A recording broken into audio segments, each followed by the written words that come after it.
Assalamualaikum Buya. Waalaikumsalam warahmatullahi wabarakatuh. Saya hamba Allah mau bertanya Buya. Apakah buah pala sebagai bumbu masakan yang sudah lama kita gunakan dalam campuran berbagai macam masakan khas Indonesia itu haram hukumnya Buya?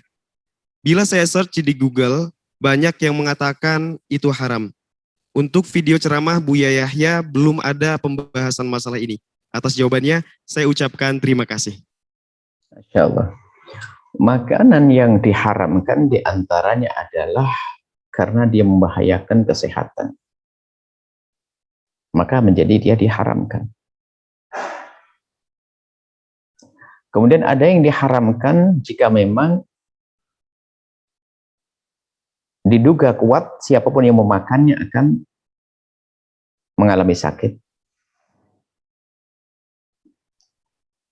Diduga kuat menjadikan penyakit. Itu menjadi haram karena kita termasuk orang yang melanggar walatul kubiyaitikum ila tahlukati, artinya kita menghancurkan diri kita apapun makanan. Sehingga makanan-makanan kalau menurut dokter adalah haram, membahayakan, haram kita makan. Nah, itu haramnya bukan haram dzati, haram aridi karena berbahaya untuk kita.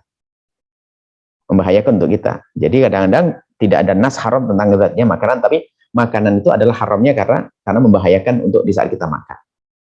Seperti tiba-tiba kita dilarang untuk makan daging kambing karena mungkin punya masalah penyakit, nggak boleh makan daging, maka haram kita makannya.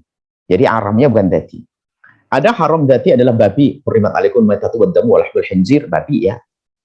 Kalau khamru haram, zatnya khamr. Nah, khamr itu ada definisi khamr itu apa? Khamr adalah cairan yang memabukkan yang memang dibuat untuk diminum untuk mabuk. Nah, untuk mabuk. Jadi seperti itu.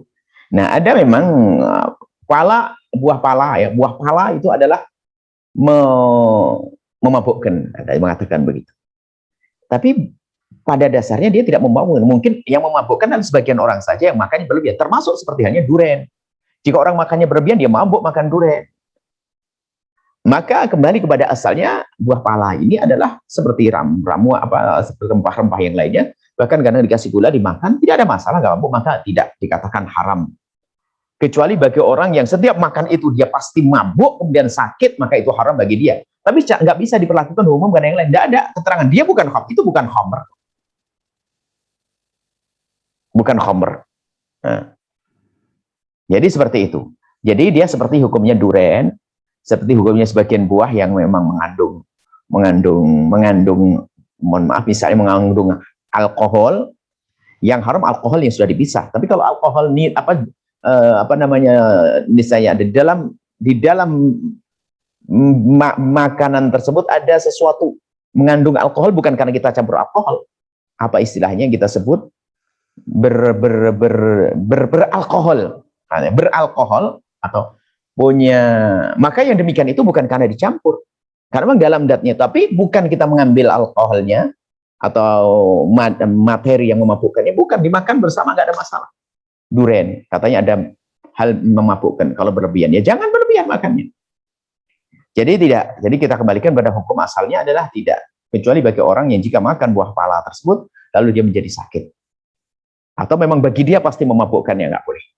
Nah, bagi dia pasti memabukkannya, berarti dia saja, yang lain tidak bisa dipukul rata. Tapi pada umumnya adalah tidak, tetap Anda menggunakan konsumsi buah pala boleh untuk dimakan dengan gula, dibuat kalau tidak salah manisan sebagai macam, ya nggak ada masalah. Jadi tidak, dan dia bukan tergolong khamr, bukan tergolong khamr yang diharamkan.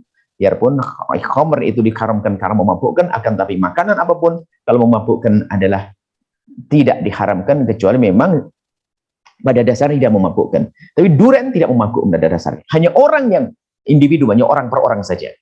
Jelas?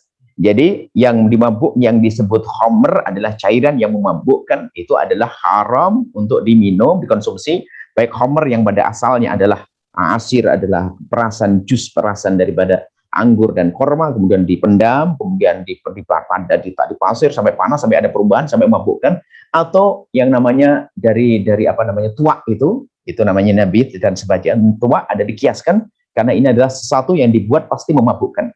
Itu beda, sangat berbeda dengan durian sama buah pala. Durian, buah pala adalah tidak haram. Biarpun bagi sebagian orang memabukkan karena kondisi fisiknya saja nggak sesuai, nggak cocok. Bahkan mungkin ada orang mencium baunya mabuk, bukan berarti itu menjadi barang yang haram, tidak. Tapi kalau khamr tadi, atau yang dikiaskan dengan khamr nabit, atau sesuatu cairan yang diambil dari legen dan apa itu dari aren dan sebagainya, lalu dibiarkan dalam waktu tertentu kemudian dimabukkan, itu sama hukumnya dengan khamr yang diharamkan. Ini saja insya Allah, tidak usah khawatir. Anda yang punya usaha pala, kecuali nanti pala ini misalnya ada yang produksi dikemas di jus menjadi cairan memabukkan, ini yang memabukkan seperti halnya anggurnya tidak haram, tapi di saat sudah di jus lalu diolah lalu menjadi memabukkan, maka jusnya ini yang haram, bukan anggurnya. Jus anggur pun juga tidak haram, tapi jus anggur yang sudah diolah.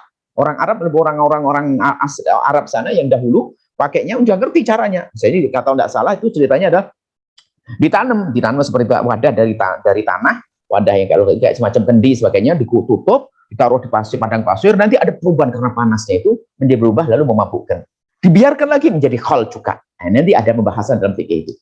Jadi intinya tidak usah khawatir, insya Allah tidak ada pengharaman semacam itu ya.